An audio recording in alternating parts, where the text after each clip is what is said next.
Good morning student. आज की class में हम एक इंपॉर्टेंट फैक्टर को डिस्कस करने जा रहे हैं, that is trade discount. But इससे पहले थोड़ी मैं थ्योरी आपको क्लियर कराता हूं। जब हमने बेसिक अकाउंटिंग टर्म्स करे थे तो there are two kinds of discount. हम मेनली दो तरह के डिस्काउंट मानते थे। Number one is a trade discount and number two is a cash discount. Cash discount को हमने जब सब क्लासिफिकेशन करा था तो हमने दो सब कैटेगरीज में डाला था, discount allowed and discount received. वो बात का टॉपिक है। आज हमारा टॉपिक है ट्रेड डिस्काउंट। सबसे पहले what is the meaning bye trade discount. Trade discount सबसे सिंपल एक बात ध्यान रखेंगे, एक फिक्स परसेंटेज पे प्रोवाइडेड होता है। मैन्युफैक्चरिंग कंपनी अपने होलसेल को जब प्रोवाइड करेगी तो फिक्स परसेंटेज पे 5%, 10% जो भी होगा। मैन्युफैक्चरिंग कंपनी से मैं होलसेलर से जब हम रिटेलर को सप्लाई करेंगे तो वो भी एक फिक्स परसेंटेज पे ही चलेगा। और उसके बाद में कस्टमर में हम चलेंगे तो उसको ट्रेड डिस्काउंट फैक्टर नहीं देते हैं। तो ट्रेड डिस्काउंट जनरली हमारा जो बिजनेस हम ऑपरेट करते हैं, जिस चीज के बिजनेस एक्टिविटी में हम इन्वॉल्व रहते हैं, केवल उसी से ही रिलेटेड होता है। पहली बात तो क्लियर करेंगे, ये एक फिक्स परसेंटेज पे आपको गिवन होगा। नंबर टू एंड फाइनल सबसे इंपॉर्टेंट बात, चाहे ट्रांजैक्शन कैश हो चाहे बिजनेस ट्रांजैक्शन आपका क्रेडिट हो, ये दोनों तरह के ट्रांजैक्शन पे एप्लीकेबल होता है। लेकिन कैश डिस्काउंट एक ऐसा फैक्टर होता है जो केवल कैश ट्रांजैक्शन पे एप्लीकेबल होता है, क्रेडिट ट्रांजैक्शन पे एप्लीकेबल नहीं होगा। जब आपको अमाउंट कैश में रिसीव होगा या अमाउंट को कैश में आप पेमेंट करेंगे तभी इस फैक्टर को लेते हैं, अदरवाइज कैश डिस्काउंट फैक्टर आप एप्लीकेबल नहीं करेंगे। सो विदाउट वेस्टिंग ए टाइम आज हम ट्रेड डिस्काउंट को कुछ एग्जांपल से क्लियर करने जा रहे हैं। पहली बात हमें अच्छी तरह पता है कि ट्रेड डिस्काउंट गुड्स पे ही प्रोवाइड होता है। Listen carefully, trade discount only goods पे ही। गुड्स का मतलब जिस तरह की आपकी बिजनेस एक्टिविटीज होती है, जिस आर्टिकल का आप बिजनेस कर रहे हैं उससे रिलेटेड जितने भी हमारे आर्टिकल्स या कमोडिटीज होती है, that is known as a goods. या गुड्स का मतलब हम जो चीज मैन्युफैक्चरिंग कर रहे हैं, हम जो चीज प्रोडक्शन कर रहे हैं, उसका ऑब्जेक्ट हमारा अगर रिसेल करना है प्रॉफिट बेस पे, that is known as a goods. तो ट्रेड डिस्काउंट ऑलवेज गुड्स पे प्रोवाइड होगा। गुड्स के अलावा अगर आपको कोई चीज खरीदी या बेची है, गुड्स के अलावा अगर आप कोई चीज परचेज कर रहे हैं, सेल्स कर रहे हैं, उसमें ट्रेड डिस्काउंट फैक्टर एप्लीकेबल नहीं होता है। फाइनली बात हमें एक चीज और क्लियर करने से, जब आपको सब में डिस्काउंट फैक्टर आता है, ये तो आएगा एक कंफर्म मान के चलिए, मैक्सिमम ट्रांजैक्शन में हम यही लेके चलेंगे, तो उस कंडीशन में क्या कंडीशन बनती है हमारे पास में कि ट्रेड डिस्काउंट आपको गिवन ही होता है, लिखा हुआ मिलेगा। ट्रेड डिस्काउंट कैश डिस्काउंट में लिखा हुआ नहीं मिलता, कोई दिक्कत वाली बात नहीं। बट आप इसको थोड़ा हम एग्जांपल से क्लियर करते हैं कि आपके और डाउट क्लियर करें। जैसे सबसे पहले चीज में ट्रेड डिस्काउंट को ऑन क्रेडिट ट्रांजैक्शन पे एप्लीकेबल करता हूं। ऑन, उसके बाद में उसको कैश ट्रांजैक्शन पे एप्लीकेबल करेंगे, बट हम पहले इसको ले रहे हैं क्रेडिट ट्रांजैक्शन पे। आपने कोई गुड्स परचेज करा है, आपने कोई गुड्स सोल्ड करा, लेकिन उसका बेस क्या है? Credit, not a cash. Accrual basis पे आप चल रहे हैं, कैश बेसिस पे नहीं चल रहे हैं। तो ट्रेडिशनल अप्रोच के अकॉर्डिंग हम जब इसको आइडेंटिफाई करेंगे और आइडेंटिफाई करने के बाद में जब आप इसकी रिकॉर्डिंग करने जाएंगे तो इसको क्या करना है क्या नहीं करना ये हमें देखना है। बट सबसे इंपॉर्टेंट चीज, मैंने आपको थ्योरीज में बेसिक अकाउंट टर्म्स में एक चीज बोली थी, ट्रेड डिस्काउंट एक ऐसा फैक्टर होता है, ट्रेड डिस्काउंट एक ऐसा डिस्काउंट होता है जो कभी भी आपको रिकॉर्डिंग में शो नहीं करना होता है। ये एक हिडन डिस्काउंट होता है। That means total transaction amount में से इस ट्रेड डिस्काउंट अमाउंट को डिडक्ट करके जो हमारा नेट ट्रांजैक्शन अमाउंट कैलकुलेट होगा, आपको एंट्री उसी बेस पे बनानी होगी, आपको रिकॉर्डिंग उसी बेस पे ही करना होगा। ठीक है, तो ट्रेड डिस्काउंट हम शो नहीं करेंगे, लेकिन इसका इफेक्ट किस पे है? टोटल ट्रांजैक्शन अमाउंट में ट्रेड डिस्काउंट फैक्टर को एप्लीकेबल करके रिमेनिंग अमाउंट के ऊपर। ओके, तो अब हम एग्जांपल लेके जा रहे हैं पहले क्रेडिट का, जो नॉर्मली है गुड्स परचेज और गुड्स सोल्ड। ठीक है, goods purchase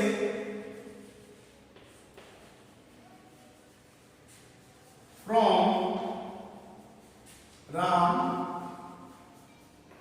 ₹10,000 less 10% trade discount. Okay, क्या बोल रहा है ये? Goods purchase from Ram ₹10,000 less 10% trade discount. Okay, सबसे पहले हम आइडेंटिफिकेशन कर लेते हैं। अकॉर्डिंग टू मॉडर्न अप्रोच जब आप उसको रिकॉर्डिंग करेंगे तो रिकॉर्डिंग से पहले का स्टेप हमारा क्या है? आइडेंटिफिकेशन। ओके, अब आप आइडेंटिफिकेशन करिए। नॉर्मल आइडेंटिफिकेशन है सर, एक तो गुड्स परचेज है और एक राम है और एक ट्रेड डिस्काउंट है। लेकिन हमने बेटा पहली बात क्लियर कर ली है, ट्रेड डिस्काउंट एक हिडन डिस्काउंट होता है जो आपको रिकॉर्डिंग में नहीं शो करना है। लेकिन आप करेंगे क्या? आप जो भी रिकॉर्डिंग करेंगे वो एक नेट ट्रांजैक्शन अमाउंट पे करेंगे। नेट ट्रांजैक्शन अमाउंट का मतलब क्या हो गया? टोटल ट्रांजैक्शन अमाउंट में से ट्रेड डिस्काउंट को लेस करके, एडजस्ट करके मतलब लेस करके जो हमारे पास नेट ट्रांजैक्शन अमाउंट है उसके बेस पे आपको रिकॉर्डिंग करनी है। तो सबसे पहले मैं ये देख लूं इस समय कि what is the amount of trade discount. बहुत नॉर्मल कैलकुलेशन है बट आप फर्स्ट टाइम कर रहे हैं अभी 11 के अंदर, इसलिए मैं इसको प्रैक्टिकली बता रहा हूं। Amount of trade discount that is 10/100 multiply by total transaction amount कितना है हमारे पास? 10,000। That means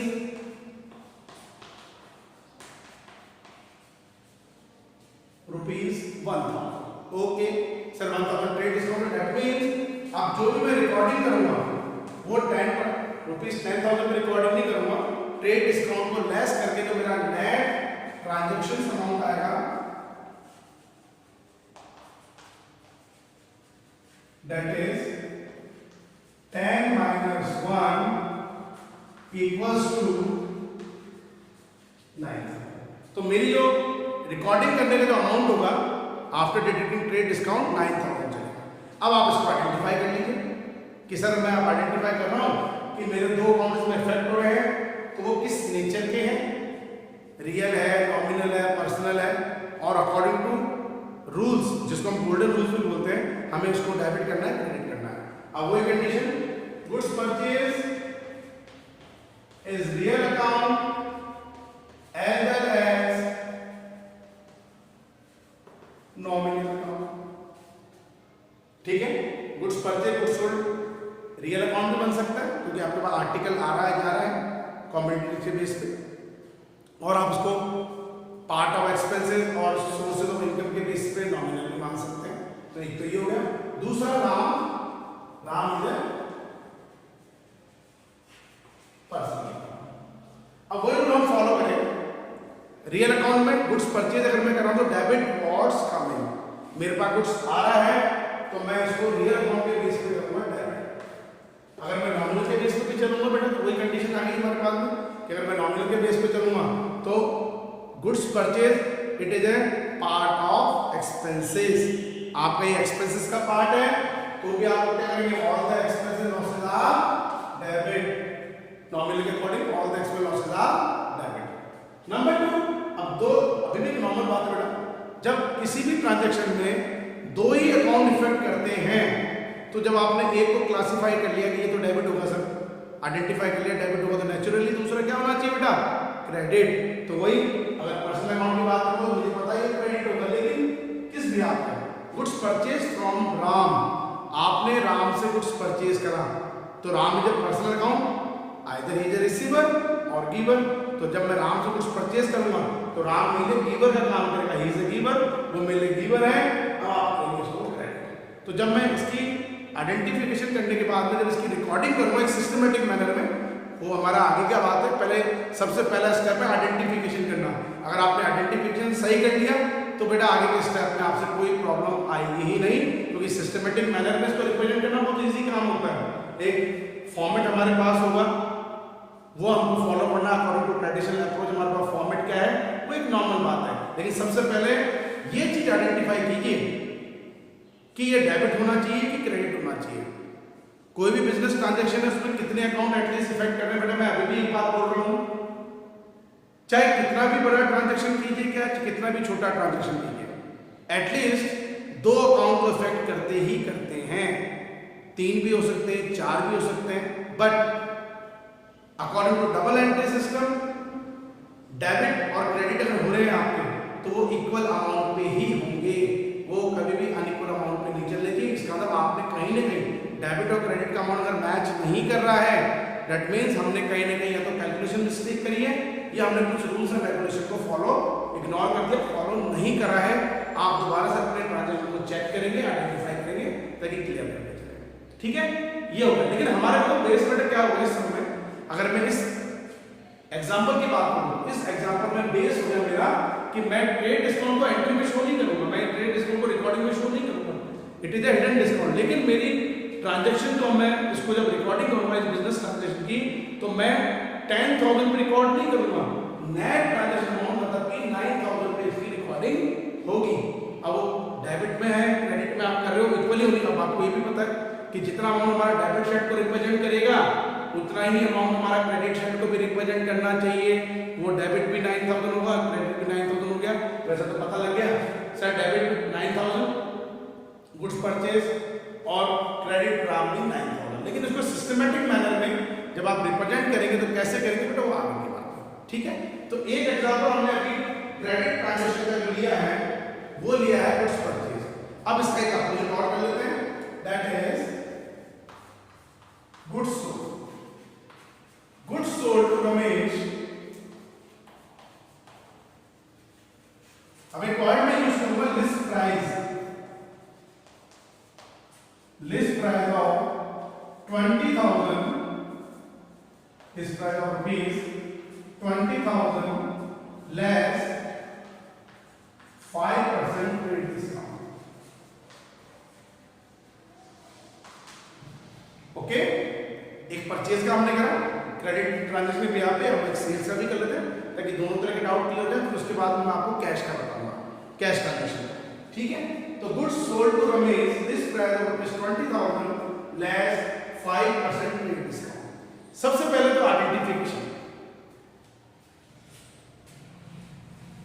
goods sold Ramesh and trade discount. लेकिन ट्रेड डिस्काउंट रेट डिस्काउंट होता है, जब इसको रिकॉर्ड नहीं करते हैं, नेट ट्रांजैक्शन अमाउंट पे आपको इसकी रिकॉर्डिंग करनी है तो ये तो आएगा नहीं। तो हमारा दो अकाउंट होगा, गुड्स सोल्ड एंड ट्रेड। अब एक चीज मैं आपको बताऊंगा, what is the meaning bye list price. List price का मतलब होता है जो प्रिंटेड प्राइस होती है, मतलब कि ये मान लीजिए मैन्युफैक्चरिंग कंपनी अपने होलसेल को जिस अमाउंट पे गुड्स देगी, जितना बताएगी कि भाई इसकी मार्केट वैल्यू इतने की है या इसकी प्रिंटेड प्राइस इतने की, और वो बार्गेनिंग करेगा, वो लेस कर करके वो एग्रीड प्राइस होती है। तो लिस्ट प्राइस का मतलब क्या हो गया, जितने में मैन्युफैक्चरिंग कंपनी ने अपने होलसेलर को बताया, होलसेलर ने अपने रिटेलर को बताया, उसको बोला जाता है लिस्ट प्राइस कि भाई इतनी लिस्ट प्राइस के हमारे पास चीज है। अब वो बार्गेनिंग करेगा, ट्रेड डिस्काउंट फैक्टर होगा, ओके। अब यहाँ पे बड़ा मेन चीज क्या है, इसमें भी अब कोई कंडीशन है। ठीक है, मैं ये चीज मानूंगा सबसे पहले आइडेंटिफिकेशन। सर इसमें भी आइडेंटिफिकेशन पता लग गया, गुड्स सोल्ड आर्टिकल के भी आपका real account as well as nominal account, but Ramesh is a personal account. Okay, हमने आइडेंटिफिकेशन कर दी। अब उसके अकॉर्डिंग अब रियल और नॉमिनल में वही, रियल में हमने गुड्स सोल्ड कर रहे हैं तो debit wants come and credit want goes up. हमारे पास गुड्स जा रहा है, दैट मींस क्रेडिट। और अगर हम इसको नॉमिनल की तरह ट्रीट करें, बेटा वही कंडीशन आ गई कि हम इसको क्या मान के चलेंगे, नॉमिनल की तरह हम ट्रीट करें इसको तो क्या मान लेंगे, it is part of income. ये हमारे लिए पार्ट ऑफ इनकम भी है, all the income and gains are credit.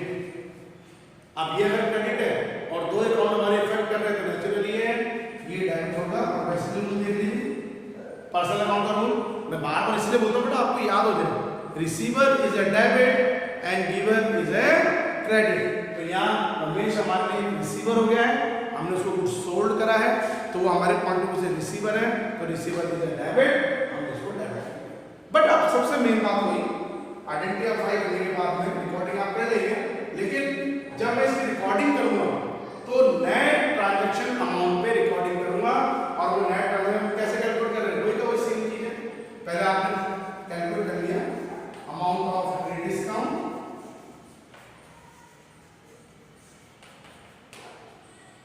that is 5 by 100 into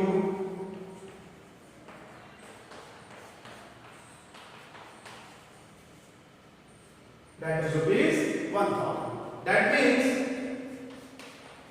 जो रिकॉर्डिंग करने का हमारा अमाउंट बनेगा आइडेंटिफाई करने के बाद में वो नेट ट्रांजैक्शन अमाउंट होगा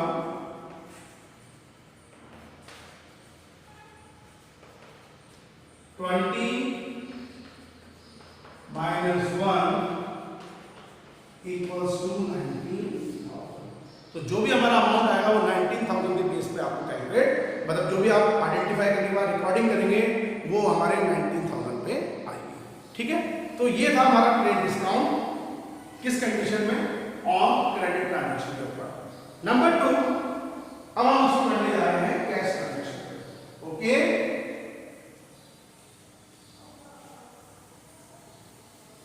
ये लाइव क्लास में भी आपको एक्सप्लेन करेंगे, एक रिवीजन आपको हो जाएगा। यूट्यूब वीडियोस आप देखेंगे, लाइव क्लास आप ऑलरेडी देख रहे हैं, तो एक रिवीजन होता है, लेकिन बहुत इंपॉर्टेंट फैक्टर होता है कि हम जब बुक्स के साथ स्टार्ट करेंगे तो यही चीज हमारे को डाउट दिखती है। ठीक है, अब हम ले रहे हैं इसको ऑन कैश ट्रांजैक्शन। इमीडिएटली पैसा दे दिया या नहीं दिया, आपने कुछ परचेज करा, इमीडिएटली अपने अमाउंट पेमेंट कर दिया, या आपने कुछ परचेज करा, इमीडिएटली आपने अमाउंट पेमेंट कर दिया। अब मैं भी इसको दो एक पॉइंट पर डालूं। Number 1, goods purchase from Ram, list price of rupees 40,000 less 10% trade discount, 10% trade discount, and amount paid to him in cash. Paid to him जैसे कैश होता है, इन कैश होता है। ठीक है, अच्छा ट्रांजेक्शन है बेटा। अब सबसे पहले चीज, सर इसमें भी ट्रेड डिस्काउंट फैक्टर एप्लीकेबल तो है, ट्रेड डिस्काउंट फैक्टर हमारा एप्लीकेबल है, ठीक है, लेकिन हमारे पास में मेन चीज क्या हुई बेटा, इसमें हमने अमाउंट को इमीडिएटली पेमेंट भी करा है। सबसे पहले चीज हम बेटा ट्रेड डिस्काउंट को आप अभी मत लीजिए, पहले आइडेंटिफाई कीजिए। सबसे पहले मैं ये देखूँ कि इसमें जब मैं इस ट्रांजेक्शन को देखता हूँ तो मेरे कितने अकाउंट इफेक्ट कर रहे हैं। ठीक है, सबसे पहले goods purchase, number 2 Ram, number 3 trade discount हमने शो ही नहीं करना, कट कर दिया मैंने से, तो नेट कंडीशन पे एंट्री बनेगी। Number 4 and final amount paid. That means अगर इस ट्रांजैक्शन की अगर मैं बात करता हूं तो इसमें मेरे 4 अकाउंट इफेक्ट करते हैं, ट्रेड डिस्काउंट बढ़ा के 3 ही रहेंगे। लेकिन अब कल वाली बात, हम जो पहले प्रीवियस वीडियो हमने लिया था उसमें हमने एक चीज करी थी बेटा कि अगर हमने कैश में कुछ परचेज कर लिया, कैश में कुछ सोल्ड कर दिया, तो ऐसी कंडीशन में जो पर्सनल नेम है, सप्लायर नेम है, कस्टमर नेम नहीं आएगा, तो ये हमारा कैश मीमो हो गया है। आपका जो वाउचर क्रिएट हो रहा है वो कैश बेसिस पे हो गया, तो आपको पैसा मिल गया है, आप रिकॉर्ड नहीं करेंगे। तो ट्रांजैक्शन में 2 चीज में रहेगा, गुड्स परचेज में और अमाउंट पेड में। अब वही goods purchase, real account as well as nominal account, वही rule, debit was coming, debit it is a part of expenses, nominal की तरह डेबिट, एंड अमाउंट पेड ये हमारे लिए रियल अकाउंट है, तो क्रेडिट वार्ड गोज आउट, अगर पैसा आएगा या कोई आर्टिकल आ रहा है, debit wards coming and credit ward goes out, ये गोज आउट है, आपने शुरू किया क्रेडिट। बट ये तो चलो हमने आइडेंटिफाई कर लिया, लेकिन किस अमाउंट पे हम रिकॉर्डिंग करेंगे वही कंडीशन आपने पहले calculation of amount of trade discount fund करा। Sorry, 10 by 100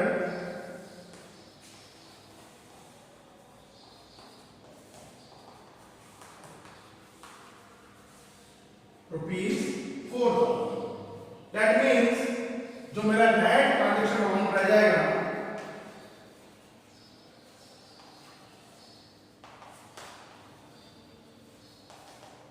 -40 - 4 that is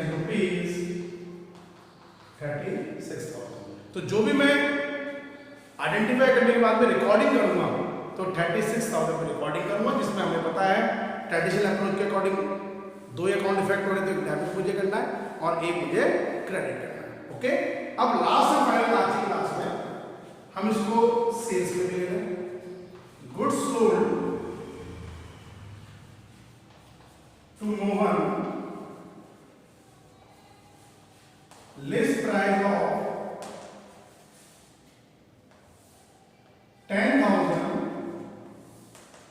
less 5% trade discount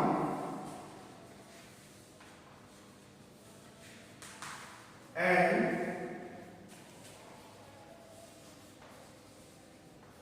amount received in cash। Okay, सबसे पहले वही हमें आइडेंटिफिकेशन करनी है कि कौन कौन से अकाउंट इफेक्ट हो रहे हैं। सबसे पहले goods sold Mohan, trade discount हमें लेना ही नहीं, ट्रेड डिस्काउंट होता है, और अमाउंट रिसीव, 3 अकाउंट इस पे इफेक्ट हो रहे हैं। लेकिन हमें पता है इसमें भी जब हमने कैश में गुड्स सोल्ड करा है, आपने गुड्स सोल्ड करा, इमीडिएटली आपने कैश में अमाउंट रिसीव करा है, तो हम पर्सनली नहीं लेंगे। तो 2 में रह गया, goods sold is a real account as well as nominal, and cash received is a real account। Okay, अब वो according to goods sold real account की तरह credit what goes out, goods sold करेंगे तो goods अपने पास से जाएगा, आप से करेंगे credit, और nominal के बेस पे भी वही बात है, goods sold is a part of income, हमारे पार्ट ऑफ इनकम है तो आप इसको क्रेडिट करेंगे। अब रियल अकाउंट के अकॉर्डिंग में चलो, हमने कैश रिसीव कर लिया है, डेबिट कॉस्ट कम है, हमने इसको कर लिया है, ठीक है। लेकिन अमाउंट किस बेस पे चलेगा बेटा, ये हमने आइडेंटिफाई तो कर लिया है। अब रिकॉर्डिंग होगी नए ट्रांजैक्शन अमाउंट पे, वही तरीका, अमाउंट ऑफ क्रेडिट डिस्काउंट आप फाइंड आउट कीजिए, दैट इज 5/100 into 10,000 500। So